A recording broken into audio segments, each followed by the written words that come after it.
Definition of manager. Oh, we're live. Here we go. We are live indeed. Hey, listen, I'm here with my good friend, Jacob Morgan. We wanted to have him on Leading with Gratitude Live. I'm your host, Chester Elton, the Apostle of Appreciation, about 5 weeks ago. And we had so many technical difficulties that we're just going to do a redo. It was so much fun. Jacob, welcome to the show that we're going to air tomorrow. This is just the 10-minute teaser. So tell us a little bit about yourself and why everybody should tune in tomorrow and why everybody should buy your book, The Future Leader. Go. Oh, man. No pressure, right? Thank you. Thank you for putting me on the spot like that. Well, I hope everyone tunes in because tomorrow we're going to be talking about insight and research that I learned from interviewing 140 of the world's top CEOs from companies like Oracle, Unilever, MasterCard, Best Buy, Audi, Verizon, and many others. And we're going to be looking at how the world of leadership is changing, why it's changing, and specifically the skills and mindsets that all of you need to master if you want to succeed and thrive in the new world of work. And this is especially relevant now because the book was designed to look at the future of leadership and where things are going over the next decade and beyond. But as we see what's happening with COVID, with Black Lives Matter, with a lot of the current events, the stuff that I wrote about in the book and the research that I did is especially relevant now. And so I think now more than ever, we need leaders to think differently. So that's why everyone should tune in tomorrow to learn what they should be doing, why they should be doing it, and how they should be doing it. If that isn't enough, I don't know. Why? If that, you covered so many great things, and if you want to have a lot of fun, go to TEDx Talks and look up Jacob. He did give a great 15-minute TEDx talk. And the thing that made me laugh so hard is you did a great definition of employee and then, was it manager? The definition of employee. Yeah, so the funny thing is, and a lot of people don't realize it, but if you actually go into the dictionary and look up the word employee, you find that synonyms for the word employee include cog, servant, and slave. Right. And synonyms for manager include boss, slave driver, and zookeeper. And synonyms for work include daily grind, drudgery, and struggle. And so I talked about that in the TEDx talk, which I think was 3-4 years ago now. 2017. Yep. Yeah, it was in Greece, and my wife had to listen to me go over that talk literally, 100 times. So it was quite an experience. Your wife could have given that talk. She actually could have.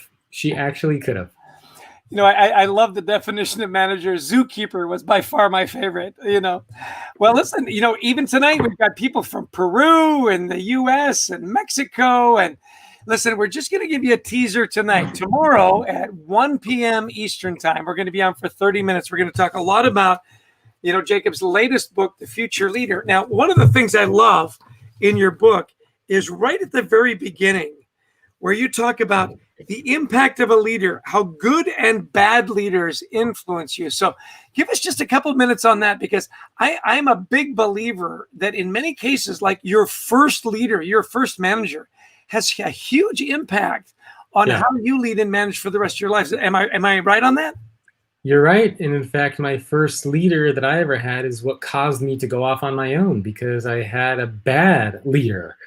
And I don't know if did we talk about this last? I don't remember if we talked about this, but basically the first leader that I had is when I interviewed for this company in Southern California. I was told that I would be doing all these wonderful and amazing things. So let me preface this by saying I was a bad student.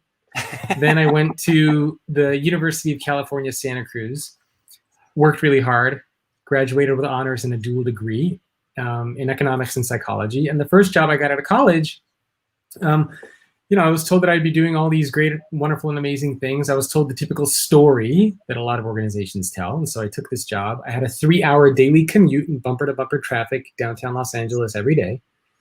And I was in this job for a couple of months. And a few months in, I'm doing data entry and cold calling and PowerPoint presentations. And then one day, the leader, one of the top executives of the company, comes out and he says, Jacob, I have something really, really important that I need you to do. I need you to go to Starbucks and get me a cup of coffee. And by the way, get yourself a latte as well. So, in all fairness, he wasn't, I don't want to make it sound like he was a terrible leader. Like, he didn't put me down. He didn't take credit for my work. He wasn't as bad of a leader as some other leaders out there are, but he clearly subscribed to the traditional approach to leadership, the command and control, the hierarchy, all that sort of stuff, which made him a not effective leader. And the crazy thing is, and again, I don't know if I shared this with you, but I was at the airport in Oakland a couple months ago. Yeah. And I was flying from Oakland to Los Angeles, where I was going to do the audio recording for the book. And I'm sitting in the terminal and, waiting for the flight to board. And then from behind me, I hear somebody say, Jacob Morgan. And I turn around and it's the dude.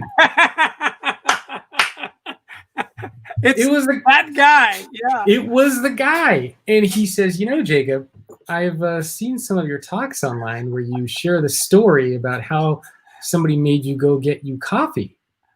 And, I kind of played it off. I'm like, oh, I've done a lot of talks. I'm not really sure. He was there with his kid. I didn't want to get into like a whole thing. And so it was very, very awkward. And then, I kind of walk away and I hear him. He's like going back to talk to his friends. And I can hear him kind of saying like, you see that guy back there? Like, telling him the story. So it was a little bit of an awkward experience, but it's interesting because I feel like I have progressed and grown a lot since that time, and he is still doing relatively the same thing, right? I mean, mid-level manager in an organization. I still think he, traditional leadership approaches, and it is what it is. What are you going to do? This is your third book or fourth book. Fourth, yes. Fourth. Talk about your other three books, because there's one, and the title just escaped me, but my son who works at American Express, apparently you did a webcast at American Express, and it became must read for all of them. So when I was showing him what I was going to do today, he goes, hey, I know that guy. Oh, let me see if I even have a copy. I know it's like totally unprofessional to like stick my head out of the camera, but hang on a second. Let me see. We'll whistle while you're gone. I'm guessing it was this one. Yes, that's it. That's the one. This one came out in call up the title. The Employee Experience Advantage. Yes. And this one came out in 2017. I suppose I should know when one of my books came out, right? So this one came out in 2017, and it was really, I looked at 252 companies and looked at employee experience. Basically, how do you create a company where employees want to show up to work each day? And the whole point of that book was to say that there are three things that you can control, which culture, technology, and physical space. So that's what I talk about in that book. And the new one that just came out a few months ago is specifically around leaders and leadership. So if you want to be a great and successful leader over the next 10 years, then this is the book for you. If you want to create great experiences for your people, then that's the book for you. That's awesome. And my designer did both of these books. He's amazing. That's great. We just had Stefan say hello from Calgary, Canada. I've got cousins in Calgary. As you remember from our last encounter, I'm a very proud Canadian, and they are playing hockey now in bubbles up in Canada. So we're getting our hockey fix. Well, listen, I don't want to give away too much tonight because I want people to tune in tomorrow. Now, you do have one philosophy that we'll flesh out more tomorrow. Tell everybody your rule of the 1% a day improvement. I just think that's such a simple formula and a wonderful challenge, a daily challenge for all of us. Yeah, and hopefully we'll talk about it tomorrow as well. But so the 1% a day basically means that if you want to become a better leader or just a better human being, a better person in general, think about how you can make 1% improvements each day. And again, we're talking about very, very tiny things. This could be something as simple as when you have a coworker or a peer or a spouse who comes over to you and they're coming to you in a panic and they want to talk to you about something. Before responding, take a deep breath. Practice a little bit of empathy before you respond. This could be something as simple as listening to a podcast for 10 to 15 minutes a day to practice curiosity and learning something new. But the idea is that if you can improve by 1% a day, then by the end of the year, you will be 37 times better. And this is important because I feel like a lot of leaders nowadays are very they believe that they need to do this crazy transformation, break down who I am, change everything, throw the baby out with the bathwater. It's really complex and overwhelming and scary. And my philosophy is it's not like that. Small improvements every day. There's a great quote, I think it was by Ben Franklin, and he said, "Small strokes fell great oaks," which basically means that small chops over time can topple down these massive trees. And so as a leader, if you want to change, the same concept applies. make small improvements and changes over time. And then by the end of the year, you'll see dramatic change, and you'll be just a different person and a different leader. You know, I love the way you break things down and you make it simple and easy to digest. Well, listen, tune in tomorrow, 1 p.m. Eastern time. That's New York time. I know we got folks from Ghana and Cameroon and Philadelphia. You got to love that. So he's the author of The Future Leader. And I'm telling you, there is so much in here to unpack. We're going to only have 30 minutes. Think about some of the questions you want to ask Jacob about what you can do to be the leader of the future. We're going to delve a little more into the social disruption that's gone around the world, COVID, massive changes. I'm telling you, there is so much good stuff here. He's the author of The Future Leader. His name is Jacob Morgan. I'm Chester Elton, the Apostle of Appreciation, the author of Leading with Gratitude. We're going to talk about future leaders, gratitude, COVID.